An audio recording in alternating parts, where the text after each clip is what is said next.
Jadi, latar belakang berdirinya Kerajaan Demak tidak bisa dilepaskan dari keruntuhan Kerajaan Majapahit pada tahun 1478. Demak sendiri pada mulanya merupakan wilayah Kadipaten Majapahit yang dipimpin oleh Raden Patah yang berkedudukan sebagai Adipati. Saat Majapahit tengah mengalami kekacauan karena perebutan kekuasaan, para adipati pun banyak yang melepaskan diri dari kekuasaan Majapahit termasuk Demak. Selanjutnya, pada tahun 1500 Masehi, Demak berdiri sebagai kerajaan terpisah bercorak Islam dan dikenal sebagai Kesultanan Demak. Nah, Kesultanan Demak ini dicatat sejarah sebagai kerajaan Islam paling pertama di tanah Jawa. Kerajaan yang disebut-sebut sebagai penerus kerajaan Majapahit ini berdiri di wilayah Demak, Jawa Tengah. Pendiri dari Kesultanan Demak adalah Raden Patah atau Panembahan Jimbun. Ia sesungguhnya adalah anak dari Raja Kerajaan Majapahit yang paling akhir dari ibu yang merupakan putri kerajaan di negeri Cina atau Tiongkok. Kesultanan Demak ini memiliki peran penting dalam mengakhiri kekuasaan Majapahit dan menyebarkan Islam sehingga mendominasi di wilayah Jawa. Masa keemasan Kesultanan Demak diraih saat berada pada kekuasaan Sultan ketiga, yaitu Trenggana. Pada masa ini, ia berhasil menaklukkan pelabuhan Sunda Kelapa yang sebelumnya menjadi wilayah kekuasaan dari Kerajaan Sunda. Sayangnya, masa keemasan Demak ini harus terkubur bersama dengan wafatnya Sultan Trenggana.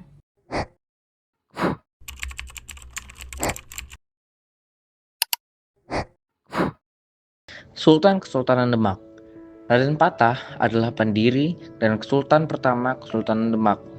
Ia lahir pada tahun 1455 Masehi di Palembang, Sumatera. Ayahnya adalah Prabu Kertabumi, raja terakhir Majapahit. Sedangkan ibunya adalah Putri Campa, seorang putri dari kerajaan Campa. Raden Patah memulai karirnya sebagai seorang ulama dan pemimpin agama di Demak.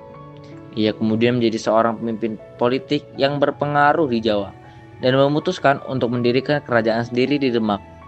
Pada tahun 1478 Masehi, Raden Patah memproklamasikan dirinya sebagai Sultan pertama Kesultanan Demak. Ia memerintah di Demak selama 40 tahun dan berhasil memperluas wilayah kekuasaannya. Raden Patah juga memperkenalkan agama Islam di Jawa dan membangun masjid-masjid di Demak.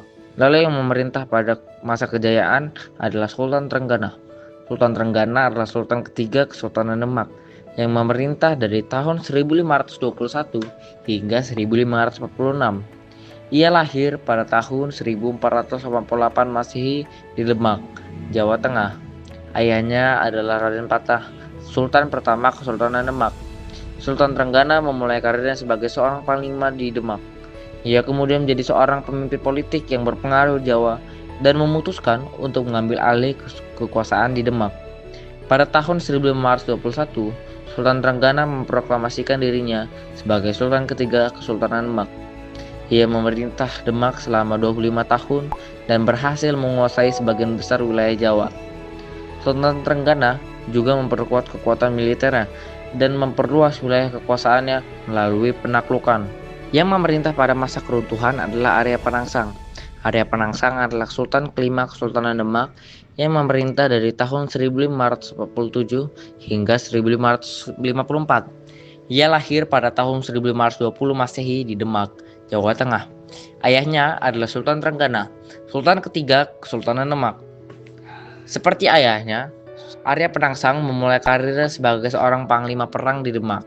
Ia kemudian menjadi seorang pemimpin politik yang berpengaruh di Jawa dan memutuskan untuk mengambil alih kekuasaan di Demak.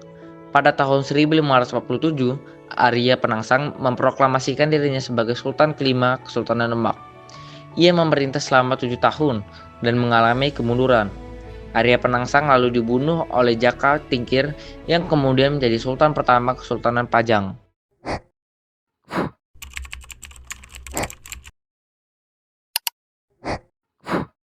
Masa kejayaan Kerajaan Demak. Pada masa pemerintahan Sultan Trenggana dari 1521 hingga 1546, Kerajaan Demak mencapai puncak kejayaannya. Sebagai kerajaan maritim, Demak menguasai jalur perdagangan utama di Laut Jawa, menjadikannya pusat ekonomi dan penyebaran Islam di Nusantara. Dengan kekuatan militernya, Sultan Tarenggana berhasil memperluas wilayah kekuasaan hingga ke Jawa Barat dan ke Jawa Timur. Salah satu pencapaian terbesar Demak adalah keberhasilannya merebut Sunda Kelapa atau sekarang disebut dengan Jakarta dari Portugis pada tahun 1527 yang kemudian diserahkan kepada Kesultanan Cirebon dan Banten sebagai bagian dari penyebaran Islam di Jawa Barat. Armada lautnya yang kuat juga berperan dalam melindungi jalur perdagangan dari ancaman asing. Selain aspek militer dan ekonomi, masa kejayaan Kerajaan Demak juga ditandai dengan pembangunan Masjid Agung Demak yang menjadi pusat kegiatan keagamaan dan simbol kebesaran Islam di Jawa.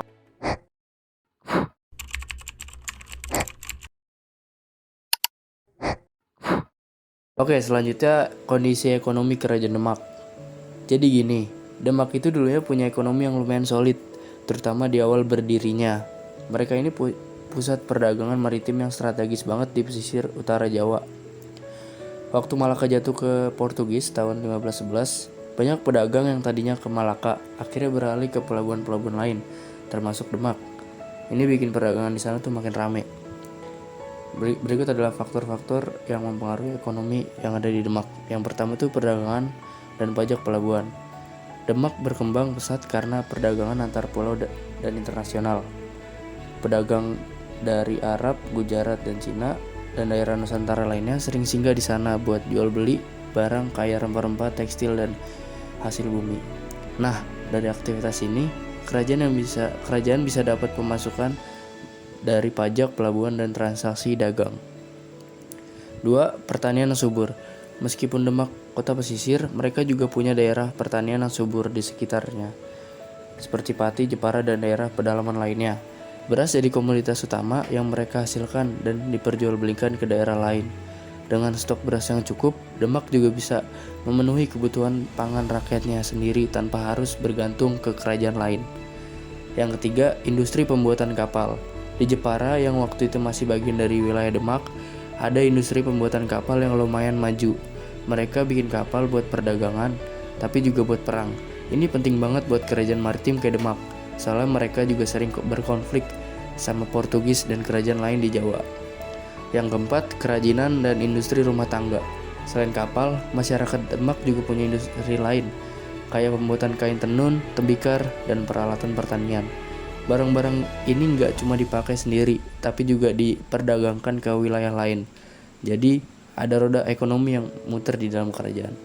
Yang kelima dan yang terakhir adalah ekspansi wilayah dan kontrol jalur dagang. Waktu Sultan Trenggana berkuasa, Demak mulai ekspansi ke daerah lain, kayak Jawa Timur, Kalimantan, dan Maluku. Nah, ekspansi ini bukan cuma memperluas wilayah doang, tapi juga menguasai jalur perdagangan. Maluku misalnya, itu pusat rempah-rempah yang jadi komoditas utama di perdagangan internasional. Dengan punya pengaruh di sana, Demak bisa dapat keuntungan lebih besar.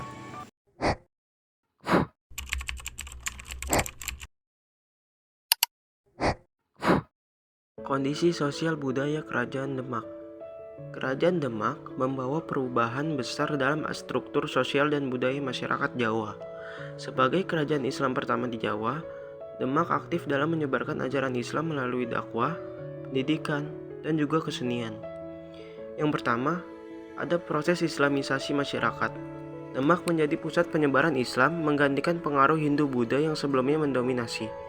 Para ulama dan wali songo memainkan peran penting dalam mengenalkan Islam dengan cara yang sesuai dengan budaya Jawa, seperti melalui wayang kulit, seni musik, dan sastra. Yang kedua, ada juga tradisi keagamaan. Masyarakat mulai mengadopsi tradisi Islam dalam kehidupan sehari-hari, seperti perayaan Maulid Nabi dan tradisi grebek besar di Masjid Agung Demak. Hukum Islam juga mulai diterapkan dalam pemerintahan dan kehidupan sosial masyarakat Demak. Yang ketiga, ada seni dan arsitektur. Arsitektur kerajaan mencerminkan perpaduan budaya Islam dan Jawa, terutama terlihat dalam desain Masjid Agung Demak yang memiliki atap tumpang tiga dan ornamen khas Jawa. Seni kaligrafi Islam juga berkembang pesat, menghiasi berbagai tempat ibadah dan naskah-naskah keagamaan. Yang keempat atau yang terakhir, kehidupan maritim. Sebagai kerajaan pesisir, masyarakat Demak terbiasa dengan perdagangan dan pelayaran. Kehidupan maritim ini turut membentuk karakter budaya yang terbuka terhadap pengaruh luar, termasuk dari Arab, India, dan Tiongkok. Dengan budaya yang dinamis dan kuatnya pengaruh Islam, Kerajaan Demak menjadi pelopor dalam membangun peradaban Islam di Jawa, meskipun akhirnya runtuh akibat konflik internal itu sendiri.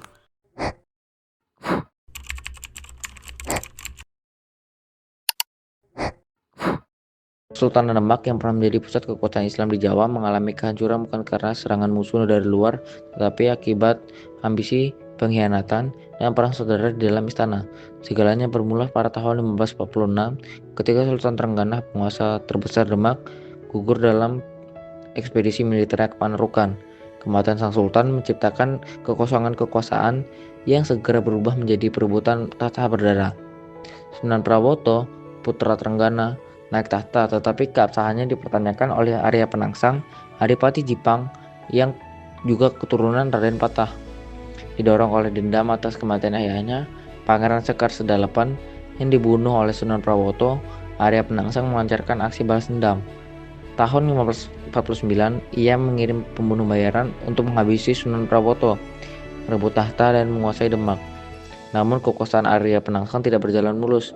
Gaya kepemimpinannya yang keras menimbulkan ketidakpuasan di kalangan adipati, terutama Jaka Tingkir, penguasa Pajang sekaligus menantu Sultan Trenggana.